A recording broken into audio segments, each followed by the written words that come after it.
Hello friends, आपके लिए आज वीडियो हम लेके आए हैं direct and inverse proportions related questions, जिसमें हमको कभी कभी आप देखते हैं ये क्वेश्चंस हमेशा आता ही रहता है कहीं भी आप जाएंगे एग्जाम के लिए। पहले तो हमको समझना है डायरेक्ट और इनवर्स प्रोपोर्शंस क्या होता है, तो पहले इसको आप समझ लीजिए।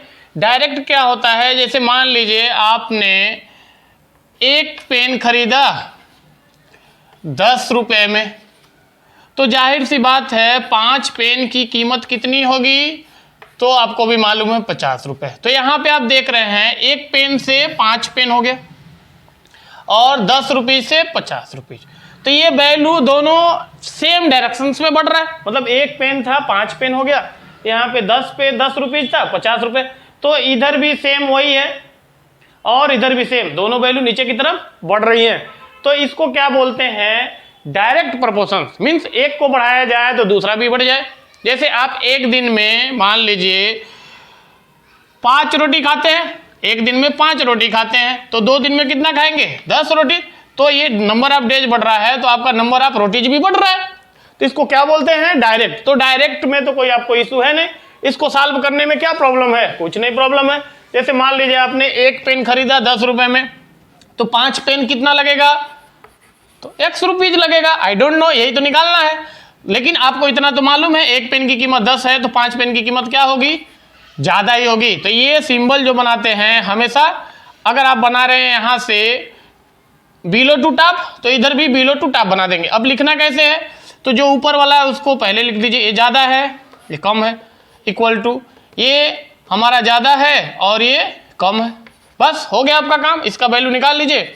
x यहाँ पे क्रॉस हो गया और 10 5 जाए 50 rupees, X equal to 50 rupees. तो ये डायरेक्ट का है, डायरेक्ट में कोई इशू तो है नहीं आपको। इनडायरेक्ट को थोड़ा समझ लीजिए। इनडायरेक्ट में क्या होता है, एक वैल्यू बढ़ेगी तो दूसरी घटेगी। अगर पहली वैल्यू घट रही है तो दूसरी वैल्यू बढ़ जाएगी। जैसे मान लीजिए एक काम है जिसको 50 वर्कर 20 दिन में कर रहे हैं। मान लीजिए आपने 50 वर्कर्स लगा दिया और 20 दिन में काम को खत्म कर लीजिए। अब अगर आप 30 वर्कर करेंगे, ये 30 वर्कर आपने किया, मतलब इसको आपने घटाया, 50 से क्या किया 30 कर दिया, तो जाहिर सी बात है वर्कर घटेगा तो ये वैल्यू क्या हो जाएगी, बढ़ेगी। ध्यान दीजिए, 50 वर्कर था तो एक काम को 20 डेज में कंप्लीट कर रहा था, अब 30 वर्कर हो गए, तो जाहिर सी बात है आदमी घटेगा तो नंबर ऑफ डेज बढ़ेगा। तो यहाँ पे एरो देख रहे हैं नीचे की तरफ आया, मींस जिधर ग्रेटर देन है हमने उधर लगाया, तो ये वैल्यू ज्यादा आएगी क्योंकि नंबर ऑफ डेज बढ़ जाएगा, आपने वर्कर कम कर दिया। ठीक है, तो ये एरो इधर है और ये एरो देख रहे हैं ए बी ग्रेटर देन की साइड में, तो ये दोनों देख रहे हैं डिफरेंट है, तो इसको हम क्या बोलते हैं, इनवर्स प्रोपोर्शन। तो इनवर्स प्रोपोर्शन पे कैसे सॉल्व करना है, तो जाहिर सी बात है 50 वाला आपने ये ऊपर वाला हमेशा ऊपर लिखिए 50/30, और ये कैसे है तो इसको ऊपर लिखिए। बस अब इसको सॉल्व कर देंगे, क्रॉस हो गया। ठीक है, तो 30x हो गया इधर और इधर हो गया 50 × 20। अब x यहीं पे रहेगा और ये 30 इसके नीचे आ गया। अब काट कुट लगा देंगे यहाँ से। ठीक है, तो ये हो जाएगा हमारा वैल्यू 100/, तो कितना हो जाएगा 33 पॉइंट समथिंग, मतलब 33 दिन लग जाएगा आपको। अगर 50 वर्कर काम को 20 दिन में कर रहे हैं तो 30 वर्कर उसी काम को 33 पॉइंट समथिंग डेज में खत्म करेंगे, मतलब 33 डेज से ज्यादा लगेगा। तो इस तरीके से हम इनवर्सली प्रोपोर्शनल को प्रोपोर्शन को सॉल्व कर सकते हैं। तो चलिए ये यहाँ पे 2 क्वेश्चंस आपके लिए लाए हैं, तो वीडियो स्टार्ट करते हैं। फर्स्ट का सॉल्यूशंस देखिए, बहुत ईजी है, खाली इसको समझना आपको। लिखा है if 15 workers can build a wall in 48 days. 15 workers एक दीवार को 48 आवर्स में कंप्लीट कर सकते हैं, तो how many workers will it required to do the same work in 30 days. कितने वर्कर्स चाहिए 30 दिन में पूरा करने के लिए, तो यहां से लिख देंगे लेट नंबर ऑफ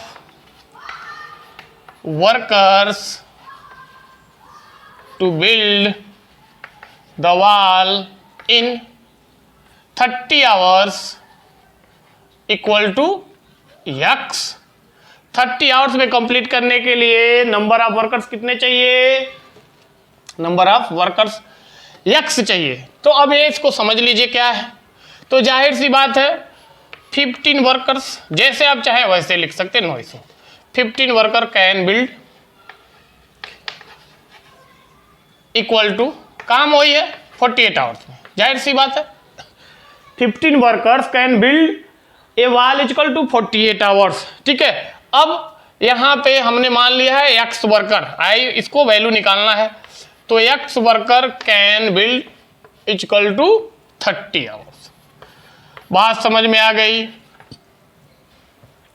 क्वेश्चन तो यही है, 15 वर्कर किसी काम को 48 घंटे में कर देते हैं, तो 30 आवर्स में करने के लिए कितने वर्कर चाहिए? एक्स। अब एरो लगा दीजिए, एरो बहुत इंपॉर्टेंट है, यहां से सिंपल सा दिख रहा है ये 30 है 48 है, तो हमने ऊपर की तरफ एरो मार दिया। अब यहां थोड़ा समझ लीजिए, 15 वर्कर किसी काम को 48 घंटे में कर रहे हैं, ठीक है, या 48 घंटे में काम को करवाने के लिए आपको कितने वर्कर चाहिए? 15 वर्कर। तो 30 घंटे में कराने के लिए ज्यादा वर्कर चाहिए कि नहीं चाहिए? भाई आपने क्या कर दिया, टाइम कम कर दिया ना, 48 घंटे में आपने 15 वर्कर लगाया, तो जल्दी काम को खत्म करना है तो वर्कर का वैल्यू बढ़ाना पड़ेगा, तो कहीं कहीं ये वैल्यू ज्यादा है, ठीक है, तो इधर एरो मार देंगे।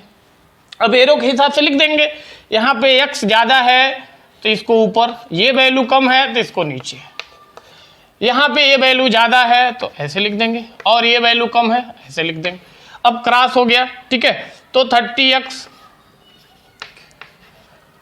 Equal to 15 into 48। अब 30 इधर आ जाएगा, हमने इधर लिख दिया। अब 15 1 जा 15, 15 जुटा 30, और 2 1 जा 2, और 2 2 जा 4, 2, ठीक है, 2 2 जा 4, और 2 4 जा 8। तो x इक्वल टू कितने आ गए? 24 वर्कर्स। अब देख लीजिए क्वेश्चंस को ध्यान से, 15 वर्कर किसी काम को 48 घंटे में करेंगे, तो जाहिर सी बात है 30 घंटे में कराने के लिए आपको कितने वर्कर्स लगाने पड़ेंगे? 24 वर्कर लगाने पड़ेंगे। कितने वर्कर आपको बढ़ाने पड़ेंगे? तो 9 वर्कर आपको बढ़ाने पड़ेंगे। ठीक है, तो ये क्वेश्चन इस तरीके से सॉल्व कर सकते हैं। सेकेंड वाला भी देख लीजिए, सेकेंड में लिखा है there are 100 student in hostel food. किसी हॉस्टल में 100 स्टूडेंट के लिए खाना कितने दिन के लिए था? 20 दिन के लिए था। अब उसमें क्या हुआ, 25 स्टूडेंट और आ गए, तो बताइए खाना कितने दिनों में खत्म हो गया? तो सेम वही चीज, नंबर ऑफ डेज कितने दिनों में खत्म हो जाएगा? x दिन में खत्म हो जाएगा। मान लेंगे लेट, ठीक है, the provisions of day for कितने हो जाएंगे? पहले थे 100 थे, अब कितने हो गए? 125। ठीक है, तो late number of days for provision 125 student के लिए x दिन में खाना खत्म हो जाएगा। तो मैं डायरेक्ट लिख देता हूं, आप इसमें कुछ नहीं करना है। देयर आर 100 स्टूडेंट, 100 स्टूडेंट, ठीक है, food provision 100 student food provision कितने दिन के लिए था? 20 दिन के लिए। क्वेश्चन में दिया है 100 स्टूडेंट के लिए खाना कितने दिनों के लिए था? 20 दिनों के लिए था। अब यहाँ पे क्या किया गया है, अब यहाँ पे 25 मोर student join the group, 25 more student हो गए, तो स्टूडेंट कितने हो गए? 125 स्टूडेंट। ठीक है, तो कितने दिनों के लिए फूड प्रोविजन होगा? तो आई डोंट नो x। तो अब इसको एरो लगाना है, यहां से तो आपको दिख रहा है ये ज्यादा है, तो हमने ज्यादा की तरफ एरो मार दिया। अब इसको समझना है आपको, 100 स्टूडेंट के लिए खाना 20 दिन तक चलता, अब 125 हुआ तो जाहिर सी बात है आदमी बढ़ रहा है तो खाना जल्दी खत्म होगा। मीन्स कहीं ना कहीं ये वैल्यू क्या है? कम है। कहीं ना कहीं ये वैल्यू क्या है? कम है। समझ रहे हैं बात को? यहाँ पे क्या दिया गया है, 100 स्टूडेंट का फूड प्रोविजन कितने था? 20 दिन के लिए। ठीक है, 100 स्टूडेंट अगर खाने को खाते तो कितना दिन चलता? फिर से देख लीजिए, 20 दिन चलता। अब 125, ठीक है, 125 स्टूडेंट खाने को खाएंगे तो यहाँ पे खाना कम दिन चलेगा, मीन्स ये वैल्यू ज्यादा है।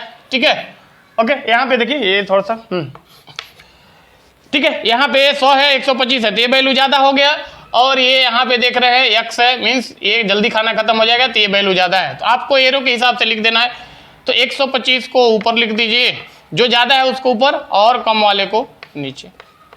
अब यहाँ पे जो ज्यादा है उसको ऊपर लिख दीजिए और कम वाले को नीचे लिख दीजिए। यहाँ से भी देख सकते हैं इन्वर्सली है, एक ऊपर है एक नीचे है। अब ये क्रॉस हो जाएगा तो 125x इक्वल टू 100 इंटू 20, तो x का वैल्यू हो जाएगा 100 इंटू 20 डिवाइड बाई 125। अब काट लेंगे, ठीक है, तो यहाँ से कट करेंगे तो x इक्वल टू, काट लीजिए यहाँ से, 5 4 जा 20, 5 2 जा 10, और 5 5 जा 25, 25 1 जा 25, 25 4 जा 100, तो 4 4 जा 16 डेज खाना चलेगा। अगर 100 बच्चे खाते तो खाना 20 दिन चलता, लेकिन बच्चे कितने हो गए 125, इसके लिए खाना जल्दी खत्म हो जाएगा 16 डेज में। ठीक है, तो उम्मीद करता हूं कि वीडियो जरूर पसंद आया होगा। तो थैंक्स फॉर वॉचिंग।